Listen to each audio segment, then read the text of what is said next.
In this tutorial video of 1 to step, I'm going to show you the way that you can log in to your Fortiva credit card account. If you also sign up for the credit card service of Fortiva, in this video let me show you how you can log into it.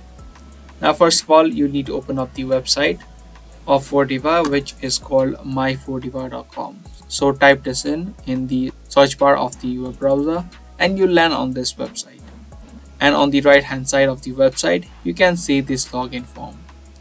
Now to log into your account successfully, you'll need to first type in the username that you created while signing up, and then in the second box, you'll also need to type in the password. If you don't remember the password or your username, you can click on this link which says forgot password for the password option or the username for the username. Through this process, if you forgot the password, you can type in your username, click on submit and follow the steps that are shown to easily recover and reset your password.